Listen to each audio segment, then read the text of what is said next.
quiero presentarte la lección quinta del curso de Maimó. Yo creo que la aportación de este curso de transistores de Maimó es mucho más baja que la aportación que hizo en el curso de lámparas. Maimó yo creo que esto lo hizo como un complemento, como para no quedarse atrás, para que él decir que también está dando un curso de transistores, pero el nivel que tiene y lo que aporta yo creo que no es, por supuesto, no tiene la altura de lo que hizo con lámparas. Pero nosotros lo hemos cogido como guía y por supuesto lo vamos a seguir. Ahora lo que él presenta es el control automático de ganancia o el control automático de volumen, que esto no es algo tan sencillo como sensar, medir, tener la tensión que tengo en un punto, de tal forma que las variaciones de tensión que tenga en ese punto me sirvan mediante una realimentación negativa para poder hacer o igualar las señales de ese punto. Bueno, a lo mejor me he liado, pero te cuento. Si yo tengo una emisora potente, tengo mucho más señal en ese punto, suponte que sea el punto ahí donde pone A y pone ahí como negativo, por ejemplo ese punto. Tengo mucha más señal y tendré más tensión ahí.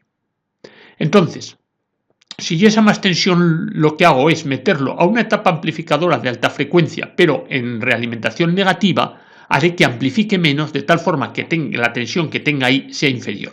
¿Qué pretendo con esto? Con esto lo único que pretendo es igualar un poco la señal que hay de una emisora potente y de una emisora menos potente, a costa de digamos, disminuir el nivel de la emisora potente. Y de aquí lo tienes ya con una forma más real. Puedes ver que yo tomo la señal que hay en el punto A, en este momento es una señal negativa, la llevo a ese filtro, digamos, constituido por condensador y resistencia. Ese condensador lo que me hace es que las variaciones no se vean tan rápidamente cambiantes, es poco para estabilizar un poco esa tensión. Y como ves, esa tensión negativa, lo que yo voy a hacer es meterlo a la polarización del transistor, la polarización del amplificador de frecuencia intermedia. De tal forma que, ese es un transistor PNP, si yo, en este caso el emisor, conducirá menos, amplificará menos y tendré menos señal negativa en el punto A.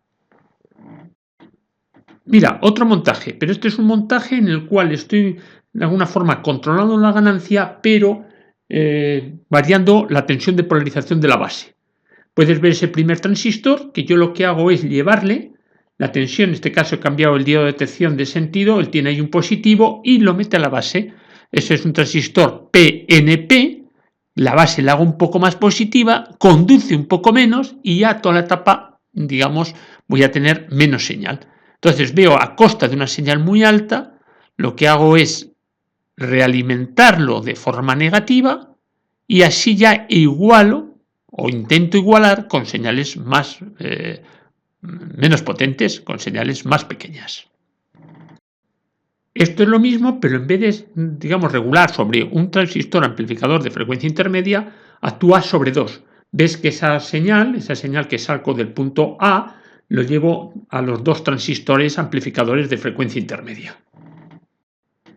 Bueno, esto Maimó dice que es es regularlo por colector, bien, de forma indirecta. Vamos a ver cómo, digamos que dependiendo cuando yo tenga, ten en cuenta que yo ahora le estoy metiendo negativo a la base, la estoy haciendo más negativa, luego estará conduciendo más, pero cuando conduce más, la corriente de colector atraviesa un poco la bobina y atraviesa también la resistencia R, esa resistencia que él le ha puesto un valor de 10K. Entonces, al tener más corriente ahí, hay más caída de tensión y habrá menos tensión negativa en el colector, con lo cual estoy polarizando menos el transistor. Bueno, otra forma de regular precisamente la ganancia de esta etapa. Mira, luego habla de para qué sirven los diodos y hay uno que me ha gustado el montaje, me ha resultado curioso y te lo quiero comentar. Bueno, por supuesto, y lo dice al principio, que esto no tiene nada que ver con lo que hemos hablado anteriormente, del control automático de la ganancia, control automático de volumen, sino simplemente esto está puesto en baja frecuencia, verás que del secundario del transformador del altavoz saca una señal que mediante un diodo luego lo lleva a, digamos, un filtro, a un condensador y eso a la polarización del transistor.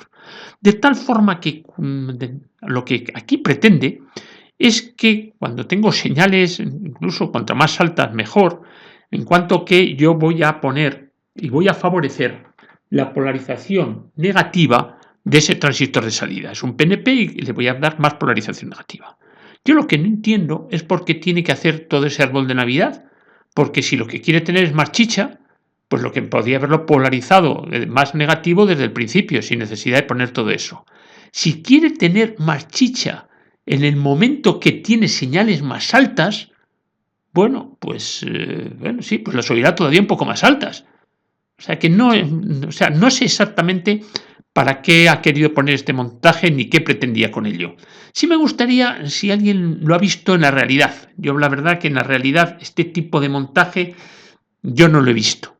No lo he visto. Sí hemos visto que ha hecho cosas raras Telefunken, trabajando sobre secundarios y sobre primarios de transformadores de salida, pero siempre en función del tono. Tonos que luego, digamos que solían ser conjuntos de condensador de resistencia que luego realimentaba y demás, pero estaba pensado en tono. Yo creo que no estaba pensado en aumentar el volumen, ni mucho menos. Porque sigo insistiendo, en aumentar el volumen le hubiera bastado con haber polarizado quizá un poquito más. O sea, como aquí dice que cuando tiene una señal alta se carga más negativo y queda más polarizado, pues piénsalo desde el principio y quizá hazlo así. Es hasta donde puedo llegar. Si a alguien se le ocurre por qué se hizo o qué, no sé, o qué puede tener de realidad esto detrás de ese esquema que estás viendo, pues en los comentarios me gustaría que se apreciase. Ahora mismo vuelve a lo que ya lo he explicado muchas veces en lo que es el curso de radio e incluso con más amplitud lo que es el curso de FM. Pero yo lo voy a recordar, ya que lo pone también en el curso de transistores, yo lo recuerdo. La parte de arriba es una modulación en amplitud. ¿Qué consiste una modulación en amplitud? Una modulación en amplitud es una portadora que si no hablo o no hay música de que estén, digamos, dando en baja frecuencia, dándolo desde el control de la emisora, pues es una señal sinusoidal, uniforme, pues de la frecuencia que tenga la emisora. Si estamos en onda media, estamos pensando en la COPE, pues 999 kHz. Bien, cuando habla el locutor o tenemos la música que ponen en la emisora, eso modula esa portadora y nos sale la modulada, que es pues, el gráfico que ves en la parte, es una modulación en amplitud. Lo que estoy variando es la amplitud. Bien, ¿cuál es la diferencia con el FM? Pues la diferencia con FM es que la información de la voz del locutor o la música que ponga esa emisora, en FM queda reflejado como variaciones de frecuencia respecto a esa frecuencia fundamental, la frecuencia, digamos, portadora de la emisora. De tal forma que, digamos, no hay variaciones de amplitud, pero sí hay variaciones de frecuencia. Y la información de la palabra y de la música están en esas variaciones de la frecuencia. Y lo que estás viendo ahí son señales en el tiempo. Eso sería, como visto en un osciloscopio, como son esas señales tanto en AM como en FM. Pero esas señales en el dominio del tiempo tienen un reflejo en el dominio de las frecuencias, que es lo que estás viendo en la parte derecha de esta diapositiva. Cuando modulamos en AM, tenemos en el dominio, en el espectro de frecuencias, la portadora, esa que hemos hablado, por ejemplo, de 999 kHz en el centro, y después tenemos dos bandas laterales con información precisamente de la música o lo que puede ser la emisora, que es la música o la voz del locutor de esa emisora. De tal forma que, si lo vimos en el espectro de las frecuencias, en 999 tenemos esta portadora y supongamos que la emisora en ese momento está con el tono máximo, es decir, con la frecuencia máxima, porque en AM se cortan unos 4 kHz, nosotros, bueno, y por seguridad ponemos si quieres 5 kHz, nosotros tendremos la información de todas las frecuencias dentro del rango que va de 999 a 999 más 5. Estoy hablando en todo momento en kilohercios. O 999 menos 5. Sigo hablando en kilohercios. Entonces vemos que el ancho de banda que me está ocupando esa transmisión en AM son 10 kilohercios. 10 kilohercios alrededor de una portadora. Si nosotros estamos hablando en FM las cosas no se comportan así. La señal digamos que en el tiempo está representado en el lado izquierda en FM como desviaciones de frecuencia.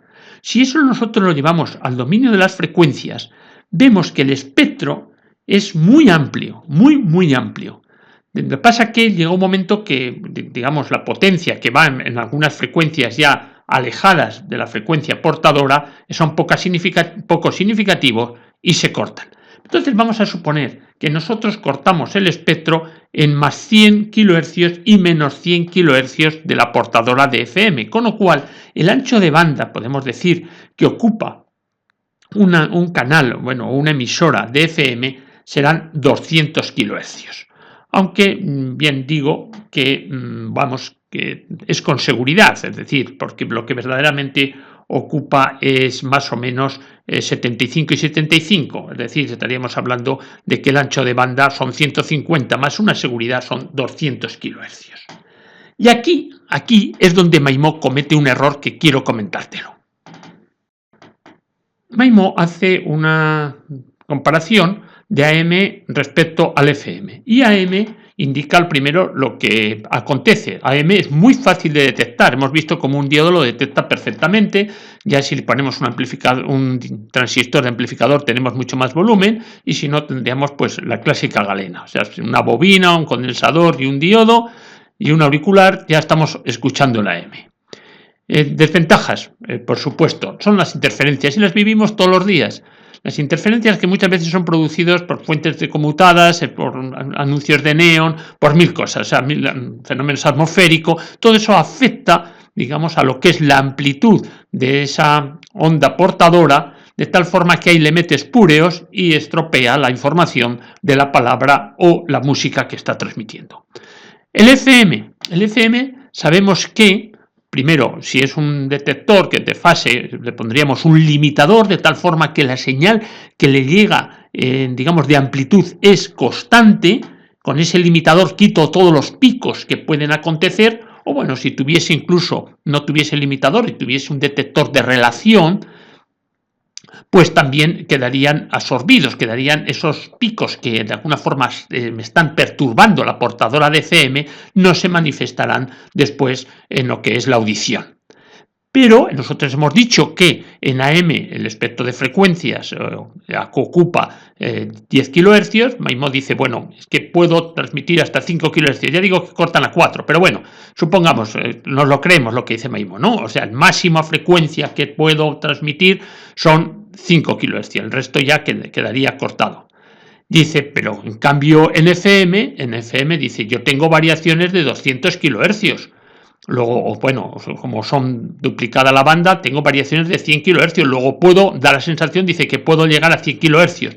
Ese es un gran error.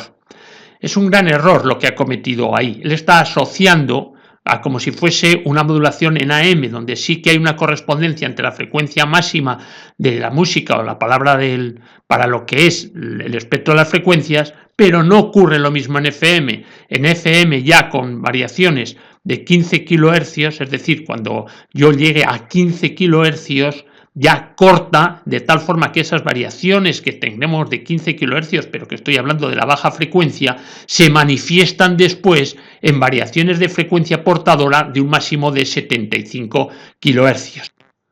No tendría ningún sentido, digamos, modular con señales superiores a 20 kHz. El oído humano llega de 20 a 20 kHz.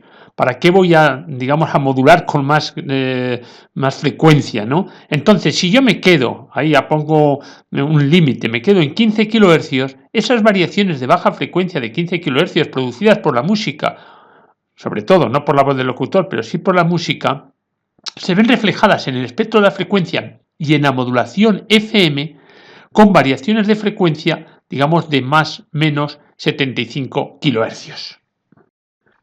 Hay un libro que he encontrado aquí en internet, se llama Señales, y dice lo mismo que te he expresado y de alguna forma corrobora lo que yo te he dicho. Es decir, que cuando nosotros tenemos señales en AM, ponte ya con 5 kHz en baja frecuencia, el ancho de banda que eso ocupa es, digamos, 10 kHz, la frecuencia portadora, más menos 5 kHz. En cambio, en FM, con una frecuencia máxima de transmisión de 15 kHz, las variaciones de frecuencia, van de más 75 a menos 75 kHz, es decir, ocupa 150. Ahí también habla de 200. Siempre se deja una especie de guarda, ¿no?, entre lo que es el ancho del canal y lo que es verdaderamente la ocupación del espectro de ese canal. Ahora, entre los inconvenientes de FM, MAIMO cita pues, que son ondas generalmente que alcanzan lo que alcanza la vista, es un poco más por la curvatura de la Tierra, pero bueno, digamos que tienen un límite, pues estamos hablando de 40, 50 kilómetros, el alcance que tienen estas emisoras de FM. Y luego también habla una cosa que sí que es muy interesante, que es la dificultad que se tiene del ajuste de un receptor de FM. Eso lo viviremos. Tenemos unas prácticas, yo creo que interesantes, espero que nos aporten más que el receptor de Bombay, pero también te puedo decir que en este momento está trabajando, que Tabal está trabajando en unos vídeos precisamente sobre lo que es el sintonizador de FM de un transistor Lavis. Te pondré el enlace para que los puedas ver y que está bien, para que veas la complejidad que asocian, ¿no? Es muy crítico. O sea, trabajar con frecuencias altas no es lo mismo que trabajar con frecuencias más bajas. Y eso lo vamos a vivir, lo está viviendo Ketabal y lo vamos a vivir nosotros cuando hagamos las prácticas precisamente de un sintonizador y una etapa de frecuencia intermedia de FM. Estos receptores de radio, sean a lámparas o sean a transistores, tienen lo que escrito literal y pronunciado es el tuner. Entonces es un sintonizador. Es un sintonizador que de alguna forma tiene la etapa de amplificación de la señal de FM y la etapa del oscilador local de FM en un modulito. Y ese módulo ya ataca a lo que pueden ser las frecuencias intermedias de FM. Pero siempre está constituido por un modulito. Ese módulo va muy próximo, todas las conexiones muy próximas con el condensador variable necesario para los circuitos de sintonía y para el circuito del oscilador local. Entonces, bueno, esa es la parte que he dicho que vamos a trabajar todos sobre ella. Es una parte muy delicada y, por supuesto, en esa parte está el rendimiento de lo que es este receptor de FM. Este es el tuner o sintonizador.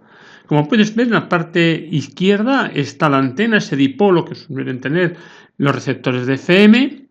Después, bueno, es que depende un poquito la estructura. A veces lo que es el balun no queda representado en el esquema, pero bueno, tenemos ahí un acoplamiento, puede ser el balun, que como ves, ataca la señal al emisor, siendo la base común y siendo la salida por el colector.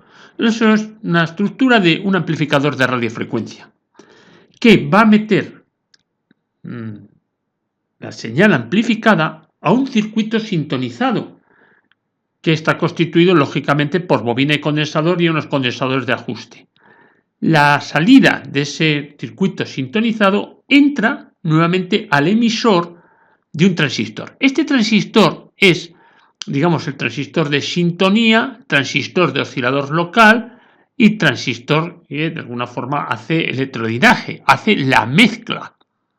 De tal forma que la frecuencia que se genera en el oscilador local y, como verás, a través de un condensador lo lleva a emisor menos la frecuencia de la emisora sintonizada que también va a emisor, todo eso entra en el transistor, se produce el electrodinaje y entonces a la salida tengo frecuencia del oscilador local menos frecuencia de la emisora, igual que en AM. Pero lo que pasa es que aquí la frecuencia que estamos usando es de frecuencia intermedia, es 10,7 MHz. Y también hay que tener en cuenta, y lo hemos dicho, que aquí necesitamos más ancho de banda. Aquí estamos hablando de orden 75-150 kilohercios. O sea, cuidado con estos filtros. Estos filtros tienen que tener, por supuesto, un ancho de banda que permita esas variaciones de frecuencia. También lo tendremos en la frecuencia intermedia, porque en la frecuencia intermedia tenemos que tener un reflejo de lo que nos está saliendo, vamos, de lo que nos está entrando por la emisora. Entonces ya ese último que vemos a la derecha, ese ya es un primer filtro de frecuencia intermedia. Primer filtro, digamos, no muy, muy puro, porque hay, por lo menos yo en el osciloscopio vi cosas todavía de las frecuencias, o sea, ahí hay todavía una mezcla de frecuencias bastante fuertes. Lo que pasa que, digamos, la dominante tendría que ser la frecuencia de 10,7 MHz. Te habrás fijado que la configuración típica de este transistor o de este sintonizador Esos dos transistores que tiene, tanto el amplificador de radiofrecuencia como el transistor que actúa de oscilador local y mezclador, están, digamos, con una geometría, con una topología de base común. ¿Por qué base común? Tampoco tengo yo muy claro por qué base común, pero sí te puedo decir que las características de base común quedan ahí reflejadas. Una de sus características es que la impedancia de entrada es muy baja, la impedancia de salida es muy alta y la ganancia, no creas que estamos con ganancias muy fuertes, la ganancia es muy próxima a 1. Por eso, no, por lo menos la experiencia que yo tengo, por lo que voy adelantando y por lo que luego te presentaré en el vídeo de prácticas, es que las señales que manejamos ahí son señales muy bajas de nivel. Pero bueno, eso lo veremos, esa es la configuración que se usa. Seguro que hay gente que tiene conocimientos mucho más amplios que yo para poder decir por qué se usan siempre, y además es clásico y lo verás en todos los sintonizadores, cómo esa etapa de alta frecuencia se hace en base común. Mira, y esta es la realidad que yo te decía. Nosotros vamos a hacer prácticas con un transistor Graet que lo compré hace muchísimo tiempo, no le dediqué suficiente tiempo y lo he ido canibalizando. Y prueba de lo que hicimos, los transistores que yo usé en el circuito superregenerativo de Bombay, los saqué de este receptor precisamente. Pero da la casualidad que el sintonizador ni lo toqué. Luego el sintonizador lo tengo impecable, que es ese esquema que estás viendo. Y como puedes ver, lo que los transistores, su configuración es en base común. Igual que la que está haciendo Ketaival para Lavis, idéntico, también base común. Mira, y esto es lo que Maimod dice de la etapa amplificadora de frecuencia intermedia, lo que te comenté antes. Dice que, bueno, tiene que tener ancho de banda, pues lo mínimo de 200 kHz. A la izquierda de ese esquema entraría la señal de frecuencia intermedia, esa frecuencia intermedia de 10,7 MHz, con sus bobinitas, con su filtro. Ataca esa señal, ataca la base de una configuración ya normal, es una configuración de amplificación, la que tú siempre conoces, con un emisor común. Después eso ataca a otra bobina sintonizada y a partir de ahí otro transistor que amplifica con el mismo tipo de estructura, con emisor común, y ya también ataca a otra etapa sintonizada e incluso dice que puede haber un paso más de amplificación. Esto es una frecuencia intermedia, igual que lo veíamos en lámparas, lo que en lámparas generalmente es una sola la lámpara que hace la amplificación de frecuencia intermedia, aquí son dos transistores e incluso pueden ser tres. Bien, y eso es el discriminador, el equivalente al detector en AM. Aquí las cosas son más complicadas. Ten en cuenta que yo tengo que hacer que esas variaciones de frecuencia que tengo ahí, las tengo que transformar en variaciones de tensión, que son las que voy a meter ya al amplificador de baja frecuencia. Tengo yo unos vídeos tutoriales basados precisamente en lo que habla Maimó de la FM, y eso sí, Maimó lo hace muy bien, se explaya muy bien y de alguna forma le da mucho más rigor que lo que hace aquí. Aquí solamente lo recuerda. Entonces él recuerda lo que pueden ser los discriminadores de fase, detectores de fase, como puede ser un Foster-Selig, que es este de aquí. Verás que tiene una serie de bobina, ahí en el medio, entre los dedos tiene una bobina, y son detectores de fase. Lo que pasa es que estos tienen, digamos, la servidumbre que tienen que ir precedidos de una etapa limitadora. Ya dijimos que una etapa limitadora es la que consigue que toda la señal tenga el mismo nivel. O sea, el nivel, digamos, la amplitud que tengo de tensión es constante. Y lo único que, lógicamente, que tengo son variaciones de frecuencia que este discriminador, este Foster-Selig, las va a convertir en variaciones de tensión para atacar a la baja frecuencia.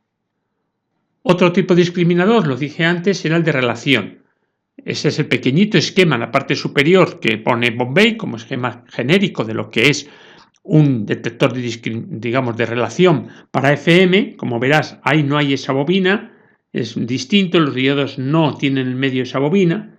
Y abajo te he puesto el esquema de mi receptor de prácticas, ese receptor de FM Graet, y como puedes ver, mirando en la parte de la derecha, el discriminador que lleva es un discriminador de relación, no es un discriminador Foster-Selig. Luego este transistor que yo tengo no llevará ningún transistor que haga la función del limitador. Esa etapa limitadora no la necesita, vuelvo a insistir, porque es un discriminador de relación. Y ahora Bombay precisamente termina este capítulo 5 de transistores hablando de la etapa limitadora. y cómo esos ruidos que pueden afectar a la amplitud de la portadora de la modulada quedan achatados, quedan aplanados, quedan quitados precisamente por esta etapa limitadora. Pero también dice que los transistores modernos, y fíjate que el mío no es tan moderno, el mío estaremos hablando de un transistor de los años 70 o quizá anterior, incluso el Graet, ya no tienen etapa limitadora porque ya no usan un detector de tipo Foster-Shelley, sino que usan uno de relación. Y nada más, esto es todo lo que hemos hablado. Y lo que sí creo que es más interesante, precisamente toda la práctica asociada a lo que hemos visto. Y espero que eso a todos nos guste. Muchas gracias por la atención. Un saludo.